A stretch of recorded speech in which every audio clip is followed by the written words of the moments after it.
Los objetivos de esta presentación es que conozcan aspectos sobre generalidades, aspectos farmacocinéticos, la fisiopatología, clínica, tratamiento y las conclusiones en la intoxicación por estos pacientes.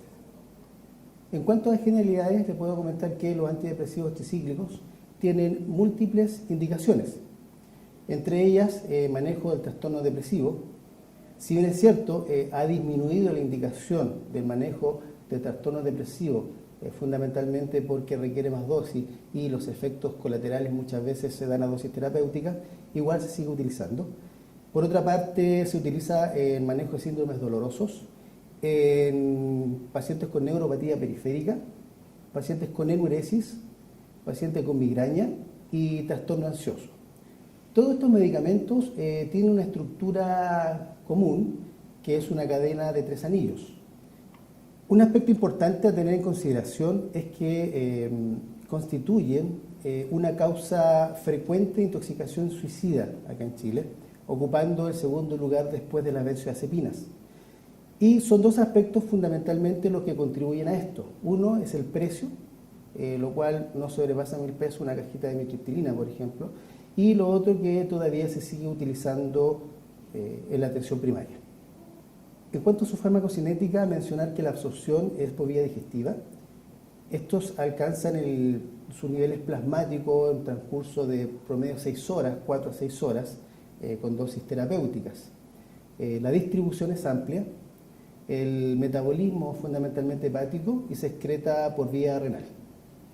2 consideraciones del punto de vista de la farmacocinética de estos medicamentos. Primero, debido a su efecto anticolinérgico, hay un retardo en el vaciamiento gástrico, por lo tanto hay mayor tiempo de absorción. Y esto nos sirve para tener en consideración a aquellos pacientes cuando los observamos, cuando están intoxicados por antidepresivos tricíclicos. Y este tiempo de observación tiene que ser por lo menos 4 a 6 horas.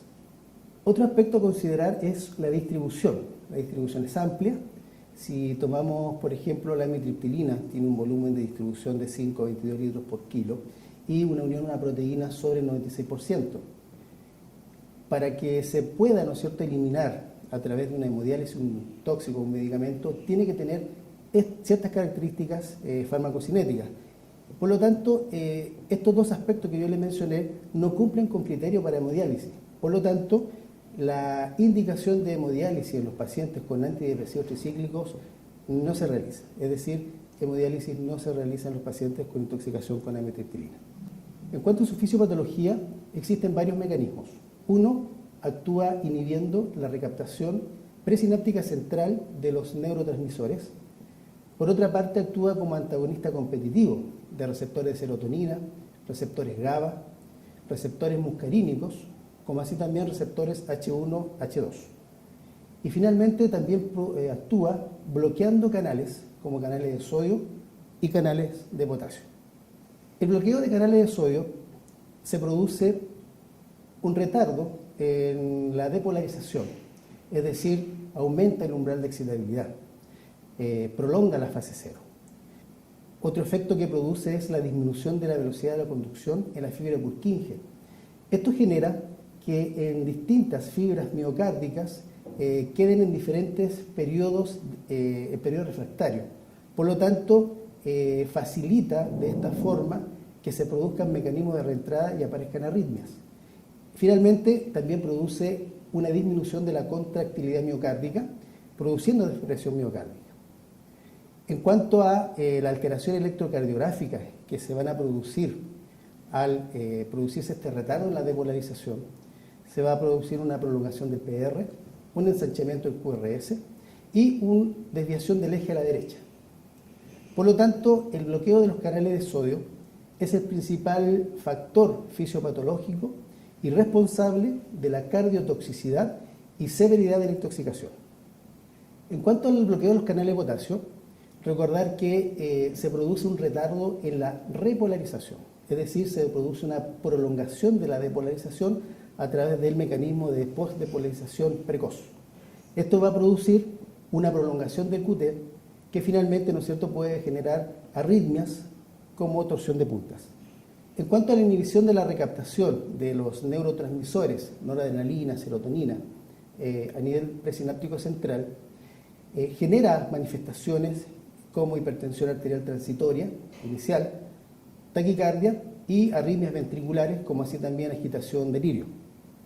En relación a antagonismo competitivo de los receptores muscarínicos colinérgicos, es el responsable de las manifestaciones clínicas de estos pacientes que nosotros vemos cuando llegan, ¿no es cierto?, a servicio de urgencia. Por otra parte, el bloqueo del antagonismo competitivo de los receptores de histamina 1 y 2 produce somnolencia, sedación en estos pacientes. Al actuar sobre los receptores GABA, es el responsable de las convulsiones y al ser antagonista competitivo de los receptores alfa-1 adrenérgicos a nivel periférico, se produce lo que es la hipotensión en estos pacientes. La dosis tóxica, sobre 10 miligramos por kilogramos, el paciente tiene un riesgo potencial de intoxicación por antidepresivos y sobre 20 se considera una intoxicación severa. En cuanto al cuadro clínico, como le había mencionado, el antagonismo de los receptores muscarínicos nos da la mayoría de las manifestaciones clínicas y los efectos que se producen por la acción de estos antidepresivos son a nivel cardíaco, sistema nervioso central y a nivel de la vasculatura periférica. Por lo tanto, estos pacientes presentan piel seca, roja, sequedad bucal, midriasis, visión borrosa, retención de orina, hilio, agitación, hipertermia, hiperreflexia, taquicardia. Y cuando ya el cuadro es mucho más severo, estos pacientes presentan arritmias graves, pueden presentar depresión respiratoria, hipotensión, convulsión y coma. Las alteraciones electrocardiográficas que se producen en estos pacientes es importante tenerla en consideración y buscarlas dirigidamente en la evaluación primaria a través del electrocardiograma. Dentro de estas normalidades, por ejemplo de la conducción, como le había mencionado hace un momento, produce una prolongación del PR, un ensanchamiento del QRS, prolongación del QT. Cuando este QRS es más de 100 milisegundos, se ha asociado muchas veces incremento de incidencia de convulsiones. Por lo tanto, un ensanchamiento del QRS sobre estos valores nos obliga, ¿no es cierto?, a iniciar medidas terapéuticas dirigidas en estos pacientes. Y por otra parte, un QRS sobre 160 milisegundos se ha asociado a un incremento de arritmias severas, sobre todo ventriculares, y se agrega a eso hipotensión severa en estos pacientes. La prolongación del QT, como le había mencionado hace un momento, sobre 440 puede generar arritmias, entre ellas torsión de puntas. Recordar también que no solamente va a producir taquicardia, también puede generar bloqueos por mecanismo, ¿no es cierto?, a nivel del bloqueo de los receptores de sodio, como los bloqueos auriculoventriculares y muchas veces bradicardia asintomática. En cuanto al tratamiento, recordar que nosotros tratamos al paciente y no al tóxico. Es fundamental el ABC inicial en nuestros pacientes, control de vía aérea, ventilación, evaluar estado circulatorio, vías venosas, evaluar estado neurológico, electrocardiograma, hemoglucos, temperatura. Es fundamental tener en consideración todos estos aspectos para poder estabilizar nuestros pacientes que llegan, en este caso, a servicio de urgencia. En cuanto a los exámenes de laboratorio, tener en consideración que los niveles de antidepresivos tricíclicos no tienen correlación entre niveles plasmáticos y el grado de toxicidad. Lo que nos da, ¿no es cierto?, el grado de toxicidad muchas veces es el electrocardiograma, no los niveles plasmáticos. Una vez que tenemos el paciente estabilizado, si el paciente está comprometido con conciencia, tenemos una vena segura, aporte de vía accesos venosos, tenemos estabilizado al paciente en cierto modo, lo que nosotros buscamos en segundo lugar es las medidas de descontaminación o rescate del tóxico. Entre ellas, prevenir o disminuir la absorción. Para ello, el lavado gástrico y el carbón activado. En el caso del lavado gástrico, recordar que por sus efectos farmacocinéticos, el lavado gástrico se puede realizar hasta 4 horas post-ingesta. Esto debido por el efecto antimuscarínico, o sea, retardo del vaciamiento gástrico y de la motilidad intestinal. Y en segundo lugar, el carbón activado solamente se utiliza en monodosis, ¿ya? Lo que hace es favorecer la absorción. ¿Qué significa eso? Que fija en este caso el carbón activado, el principio activo del antidepresivo, y evita, ¿no es cierto?, que éste se absorba. En cuanto al manejo de la hemodinamia, si los pacientes están hipotensos, es importante utilizar bolos endovenosos con suero fisiológico y tener cuidado en aquellos pacientes cardiópatas, sobre todo si se está utilizando también bicarbonato. Muchas veces podemos generar un edema pulmonar agudo en estos pacientes y en estos casos hay que adelantarse también con indicaciones de drogas vasoactivas. En este caso, norepinefrina. En cuanto a las arritmias, el manejo fundamental es en base a administración de bicarbonato de sodio. Lo que uno busca es mantener un pH 7,5, 7,55. Es importante monitorizar los electrolitos plasmáticos debido a que por efectos del pH se produce hipocalemia. Por lo tanto, en estos pacientes hay que controlar la parte electrolítica. Y en segunda línea se puede utilizar la lidocaína en pacientes que presentan arritmias.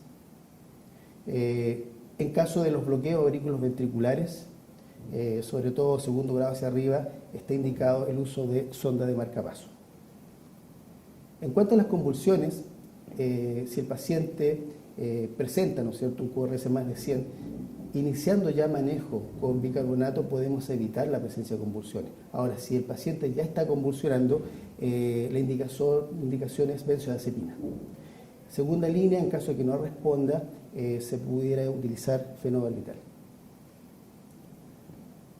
Otro aspecto importante a tener en consideración, y debido a que uno de los principales efectos que producen los antidepresivos tricíclicos son arritmias, existen antiarrítmicos que están contraindicados, sobre todo las clases 1A, como la quinidina, procainamida, clase 1C, propafenona, flecainida, la clase 3, como amiodarona, clase 4. Y otro aspecto a tener en consideración es no usar flumazenil y tampoco fisostigmina. El flumazenil no se usa debido a que disminuye el umbral de convulsiones, y si nosotros utilizamos flumazenil en estos pacientes vamos a bloquear sus únicos receptores que tenemos, que son los receptores GABA, para poder tratar a estos pacientes las convulsiones. En cuanto a las conclusiones, le puedo decir que continúa siendo una de las causas más frecuentes de intoxicaciones de tipo suicida en Chile. La toxicidad se produce principalmente a nivel de miocardio, sistema nervioso central y vasculatura periférica. No existe una correlación entre el nivel plasmático de antidepresivos y el grado de toxicidad. Por sus características farmacocinéticas, el lavado gástrico se puede realizar hasta 4 horas de haber ingerido los medicamentos. Y finalmente, recordar que el bicarbonato de sodio es una de las medidas más importantes en el tratamiento. Muchísimas gracias.